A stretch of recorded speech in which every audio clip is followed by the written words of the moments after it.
Hozirgi kun deyarli barcha yoshlar Minecraft o'yini haqida bilsa kerak. O'yinning mazmuni to'rtburchak kublardan xohlagan narsani barpo etish. Demak, bugungi dasturimiz ajoyib tarixga ega Minecraft o'yini haqida bo'ladi. Videoni boshlashdan oldin kanalda yangi bo'lgan do'stlarimizdan obuna bo'lishlarini so'rab qolaman. Demak, biz boshladik. Minecraftning yaralish tarixi Shvetsiyaning kichik bir shahridan, to'g'rirog'i Edsbyn shahridan boshlanadi. U yerda 5000 ga yaqin insonlar istiqomat qilishadi. Va ularning eng yaxshi ko'rgan sport turi xokkey hisoblanadi. Ushbu shahar xokkey klubi Shvetsiya bo'yicha o'tkazilgan musobaqada 10 marta ketma-ket g'alaba qozongan edi. Markus Persson boshqa bolalardek ko'chada o'ynamaydigan, balki uyida Legodan har xil narsalar yasab o'tiradigan Edsbyn shahridagi yagona bola edi.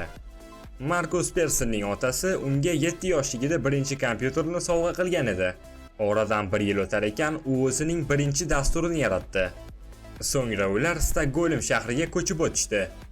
Markus deyarli har kuni qorni og'riyotganligini bahona qilib, maktabga bormasdan kompyuterda programmalashtirishni odat qilgan edi. Markus 12 yoshligida uning ota-onasi ajrashdi. Shu sabab maktabni bitirmadi. Shundan so'ng Markusning onasi uni dasturlash kurslariga berdi. 2004-yilga kelib u Midas Player korxonasiga ishga kirdi. U yerda Markus o'ziga o'xshagan dasturchi Jakub Porsor bilan tanishdi. Ular ishdan bo'sh paytlari har xil o'yinlarni mustaqil yaratishardi. Hattoki ulardan bir nechtasi mashhurlikka ham erishdi. Lekin bu ish kompaniya asoschisi Lars Margaringa yoqmas edi.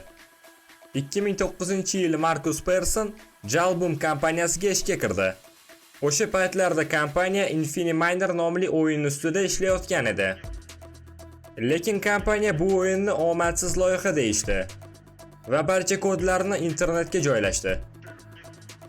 Bu ishdan so'ng xohlagan dasturchi xohlagan modini yaratib o'yinga joylashi mumkin edi. Shu jumladan Markus Persson ham shu kodlardan foydalanib Cave Game o'yinini yaratdi. Boshlanishida faqat ikkita kubik turi mavjud edi: yam-yashil o't va tosh. Kubiklarning joylashish tartibi chalkash holda edi va ularni buzib yana joylashtirishning iloji bo'lmagan. Lekin oradan biroz vaqtlar o'tar ekan, o'yin sezilarli rivojlandi. O'yinga suv va qaynoq lava qo'shildi va palapartish joylashgan yam-yashil o't deya atalmish kublarning o'rniga esa hozirgi haqiqiy Zemlya kubi qo'shildi. Shu bilan birga daraxtlar va o'simliklar va bulutlarni qo'shishdi va o'yin nomi Minecraftga o'zgardi. 2010-yilga kelib esa gamerlarga Minecraft o'yinining alfa versiyali nusxasini kuniga 400 tadan ortiq sotishardi. Markus Persson o'z jamoasiga o'zining do'sti Porsorni hamda Jalbum kompaniyasining direktori Jalbum Carloni oldi.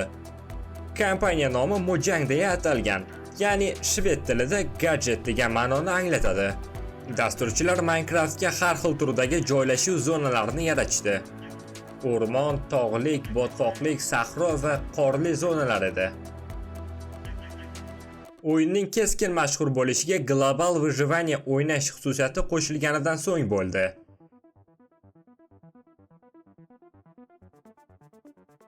Ha aytgancha, o'yindagi Creeper personajini Markus tasodifdan yaratib qo'ygan.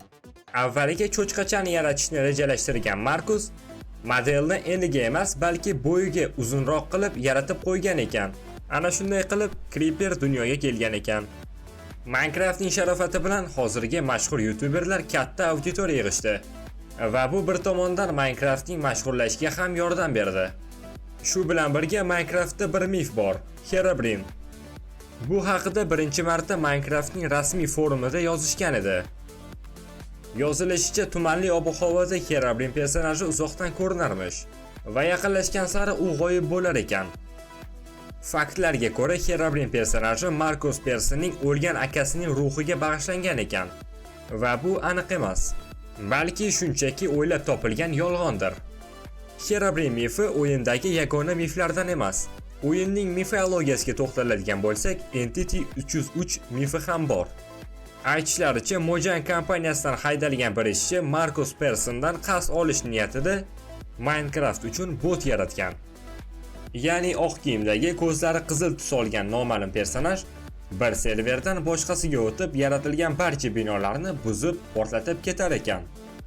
U hattoki sizning bittalik o'yiningizga ham kirib, hamma narsani yakson qilib portlatib ketishi mumkin ekan. Hattoki ko'plab geymerlar o'zlari barpo etgan qasrlarni Entity virusi o'chirib tashlashidan qo'rqishar ekan. Yana bilmadim, balki rostdir. Siz nima deb o'ylaysiz? Fikringizni kommentda qoldiring. O'yin katta tezlik bilan o'sdi. 2010-yilning iyun oyida sotilgan nusxalar 20 mingni tashkil etgan bo'lsa, 2011-yil bu ko'rsatkich millionga yetdi. 2020-yilning may oyida barcha platforma bo'yicha 200 million nusxada sotilganligi kuzatilgan. Minecraft butun davr oralig'idagi eng ko'p sotilgan o'yin deya tan olinadi. Agar video yoqqan bo'lsa, videoga like bosishingizni so'rab qolaman. Keyingi videorolik nima haqida bo'lishini izohda qoldiring. Sizlar bilan Paydev kanalida barchaga ko'rishguncha